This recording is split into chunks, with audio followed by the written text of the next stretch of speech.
Hey everybody, welcome to Here's the Scoop from NBC News. I'm Laura Jarrett, filling in for Yasmin Vasugian.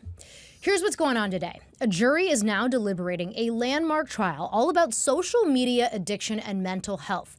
We're going to hear from a mother whose daughter died by suicide and why she blames big tech. But first, our top story, a concerning spate of potentially ISIS-related terror attacks in recent days. The gunman in a shooting at Old Dominion University on Thursday had previously been convicted of supporting ISIS. Now, according to court documents, he was on probation for another terrorism-related charge. And last weekend, at the mayor's residence in New York City, two men ignited an improvised explosive device. Sources tell NBC News that the men directly referred to ISIS in statements to law enforcement. So it's all raising the question, is there a resurgence of ISIS here in the U.S., and what is law enforcement doing about it? I want to bring in national law enforcement and intelligence correspondent Tom Winter here with me now. Hey, Tom. Hey, Laura. It's a critical time to be talking about this. Let's start with the suspects. In each of these cases, what do we know about their backgrounds and possible connections to ISIS, and what is law enforcement telling you? Yeah, so in the Gracie Mansion attempted attack, as you referenced, those two individuals come from Pennsylvania. How long they knew each other is a bit of a question. Their foreign travels is a big question, including trips to, in one of their cases, to Turkey. That is concerning because Turkey has been typically a jumping off point for individuals who've wanted to travel to Syria, where, sure, the ISIS presence is a fraction of what it used to be, but there are a number of jail facilities and still some camps that are associated with that terrorist group in that country. So that's a big concern. What was up with the travel there? They come into New York City via the George Washington Bridge about an hour before they try to conduct this attack. And it was just because they made a technical mistake with their bombs and the explosive TATP, triacetone triperoxide. It's only for that reason that several New York City police officers weren't killed and bystanders weren't killed. To your point, they both referenced ISIS. One of them even wrote a note pledging their allegiance to ISIS and pretty much referenced, without even being asked, just recorded on body-worn camera on his way to the precinct, says, we're a religion of action. And it makes a reference to the fact that they felt that the prophet was being insulted. Of course, there was a protest going on at the same time by a far-right influencer who's talking about how, bemoaning the Islamic influence currently in New York City politics, in his words. And then the other instance was a person who was arrested, convicted, sentenced for material support for ISIS. We're talking about the Old Dominion shooter, walks into the classroom yesterday, says, "This is an ROTC class?" They say yes. He yells out Allah Akbar and starts firing. And if it wasn't for the other students in the class, including one of them stabbing him, according to multiple sources we've talked to, that shooting could have been somehow worse. You haven't brought up, and I know that it's a topic on people's minds, the incident at Temple Israel in Michigan yesterday. The more we learn about it, the more and more authorities and we as reporters are concerned that may be a terrorist incident as well. So no one is telling you that there is any evidence that any of these attacks are connected? There's no known connection at all. They all appear to be, in and of themselves, kind of self-contained attacks, even as some of the fact pattern and the hallmarks of them, and there might be a lot of consistency, or at least in the first two that we mentioned, a lot of consistency across the board. No connection that anybody was talking to anybody or they have any sort of coordination at all. There used to be a time where a lot of your time as a reporter here at NBC News was dominated by ISIS, right? Mm-hmm. It was constantly in the headlines. And then not so much, right? It really sort of dropped off, at least the public's radar. Right. But in terms of the sources that you're talking to in the law enforcement and intelligence community, it didn't drop off of their radar. It did not. And it's really important that people understand what happened with ISIS. ISIS was a caliphate. It was a physical place. They were trying to build a geography, a place for them to be, as part of this belief that they would have this area that they could then spread the Islamic State far beyond the Middle East, worldwide even, were some of the aspirations.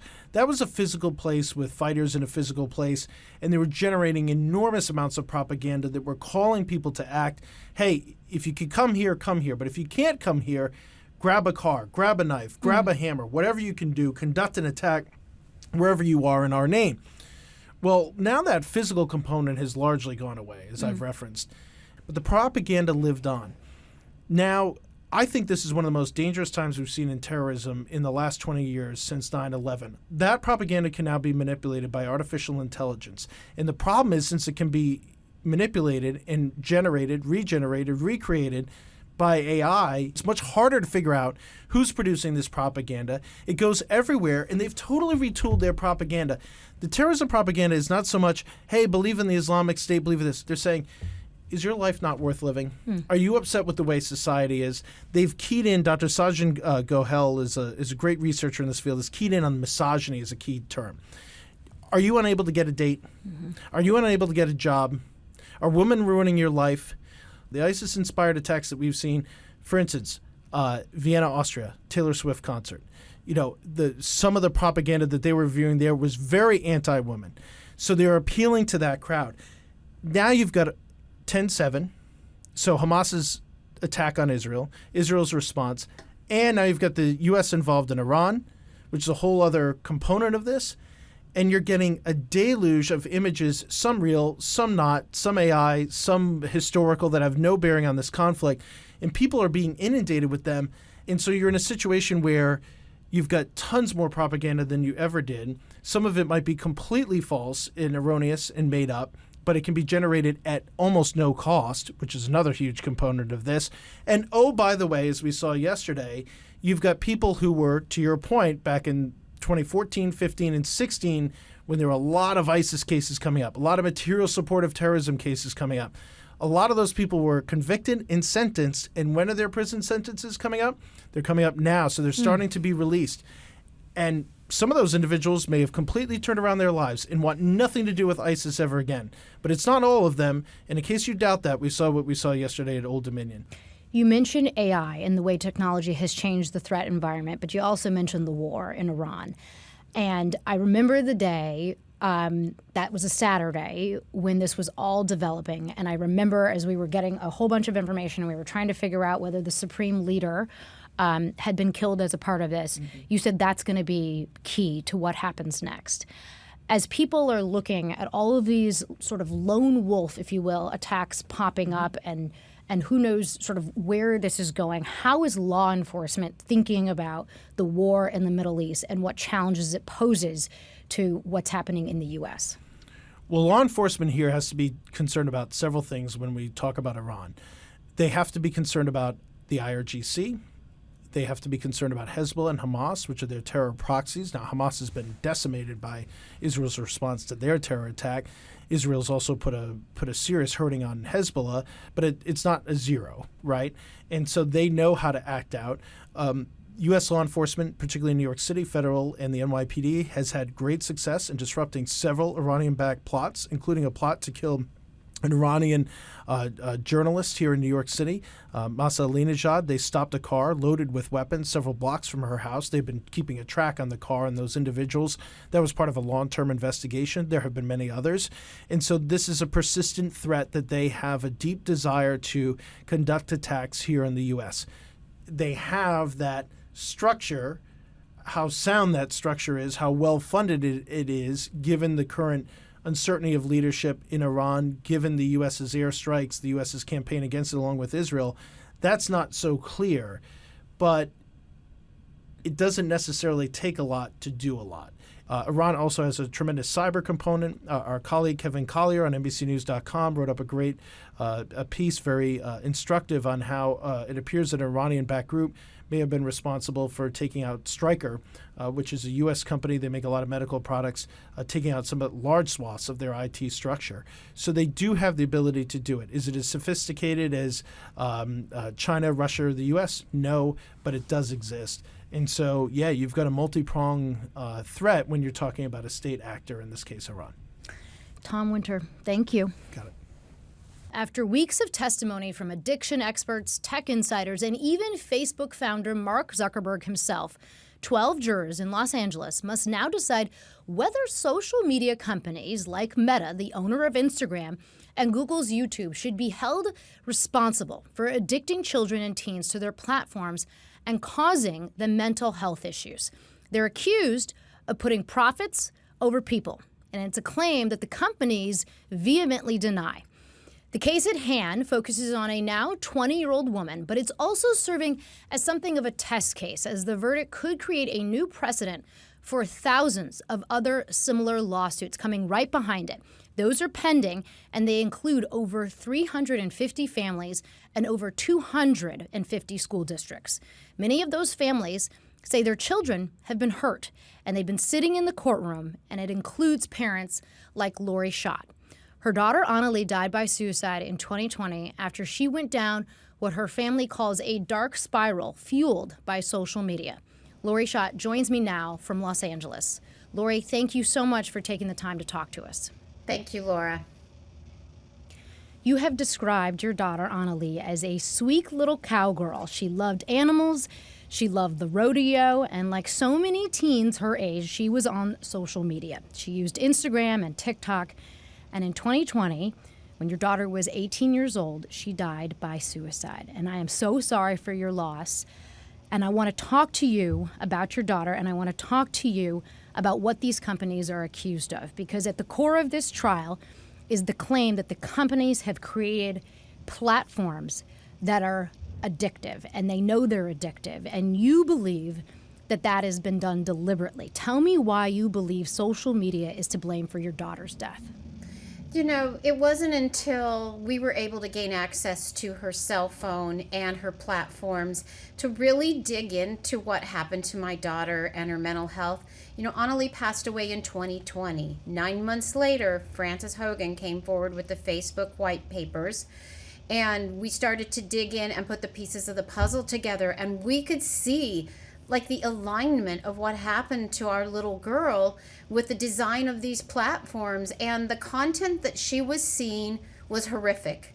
You know, as a parent back in 2020, I was the one that was like, we have to have the phone on the counter at night. We want oversight. We want to see your apps. And what I was looking at, even on my Facebook or platforms, was not the same as what my daughter was seeing. And Annalie didn't have just one Instagram account. She had 5. So the one that I was seeing on Annalie's was not the Instagram world she was being exposed to. Lori, talk to me, because I think so many parents are in a position like yours where their kids are on Instagram or other platforms all the time, and they're trying to negotiate the use. They're trying to figure out, okay, how much should we let them do this? You said at one point you had to hide your phone in your car. You had to lock it up because she was using it so compulsively.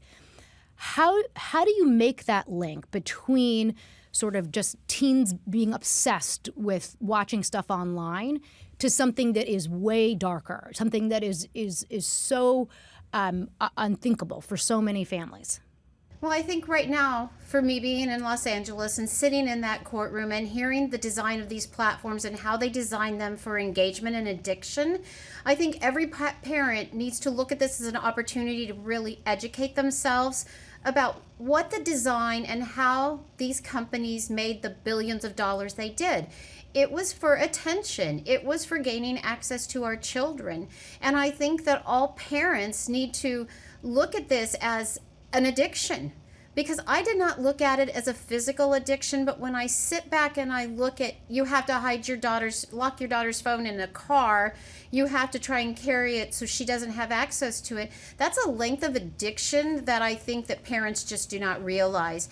And also with the fact that you don't realize how fast these algorithmic content pieces together your child and pushes content at them to keep them engaged. So like when my daughter was at her darkest point, where she was maybe struggling with friends and engagement of just being a young girl, it was even ramping it up harder to keep her engaged, because engagement means money.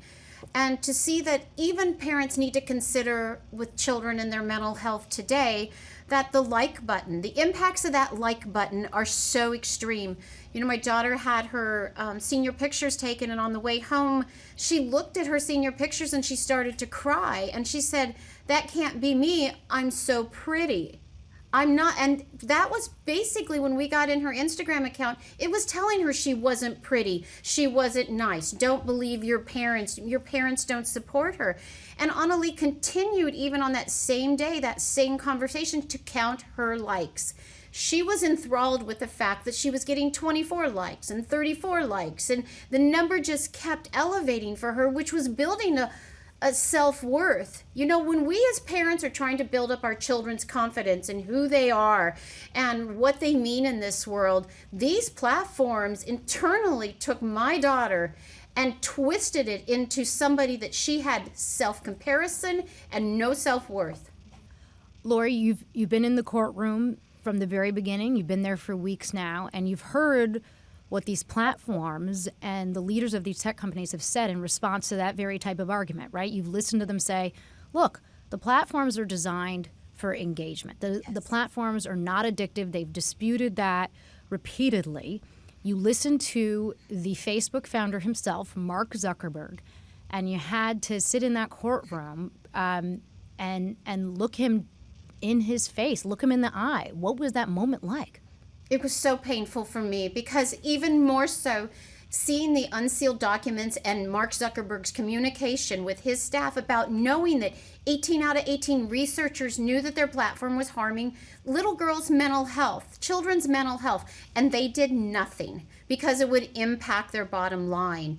And for me, it was like losing my daughter all over again. I mean, in this world, what company is not regulated for harm?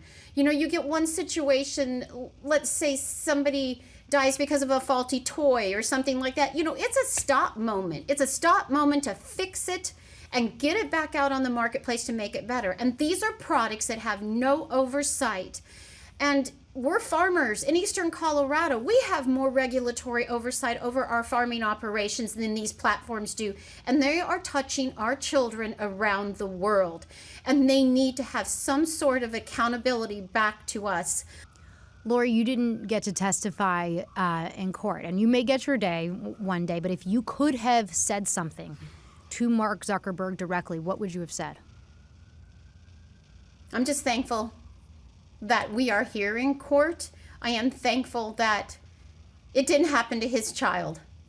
You know, I would like him to put himself in our place and go through our pain. My daughter should be graduating. She should be getting married. And because of you, Mr. Zuckerberg, there's not only me. There are thousands of children that we've buried, that are harmed. And Mr. Zuckerberg, you have the ability to change. I was sitting in that Senate hearing when you turned around and gave us I call a lame excuse for an apology. You didn't mean it, but you saw the faces of those children, and you have to look in the mirror, and I hope you see my daughter's face and Mason's face from Arizona and Coco's face from New York. These children are gone because you had every ability when you saw with your researchers, with the whistleblowers that came out with all the information on the lack of safety, that you could have changed it and you didn't. So that's your conscience. Is that what you want your legacy to be, Mr. Zuckerberg? I suggest you switch gears on that, because we as parents aren't going to stop fighting. You have been joined by a group of parents that are fighters, and it's a group that you never wanted to be a part of. It's a group that no parent ever wants to be a part of, but you're a part of the survivor parents, and you have had to be privy to all of these stories, some of which are just like your own. Kids that are just like Annalie, others who have other stories to tell. I have to imagine there is something both overwhelming and comforting in being around parents who have been through exactly what you've been through. We gain comfort in each other. We were up against something that we had no understanding of, or how to parent in this world. And for us to gain strength in each other, and when one of us are down, the other lifts us up to continue to fight. I think that's what this is about. But sadly, Laura, we are gaining families every day. Every damn day that have lost their kids, and it's the same storyline. Let's say it's mental health and a child takes their life because they tell them they're not good enough. You know, our kids are just trying to grow up in this world, and we need to do as much education and outreach and legislative change. So it's daunting being in all three of those arenas, but we are going to continue to be in those arenas because we don't want this to happen to any other family. There are families here from the East Coast, West Coast, rural Colorado, Minnesota, Arizona, and around the world. And as long as we keep telling the story and we keep fighting for Congress and we keep fighting in the courtroom, we're going to get change. I just want to be able to see that change in my lifetime. It took big tobacco, 20 years of a fight to get change and laws in place, but we're up for that. We're up for that. Lori Schott, thank you so much for your time. Thank you. If you or somebody you love needs help, you can call or text the National Suicide and Crisis Hotline at 988. Help is available 24/7. All right, that's going to do it for us at Here's the Scoop from NBC News. I'm Laura Jarrett, filling in for Yasmin Vasugian. She'll be back on Monday with whatever the day may bring. And if you like what you saw, make sure to hit the subscribe button. We thank you for watching, and remember, stay updated on breaking news and top stories on the NBC News app or watch live on our YouTube channel.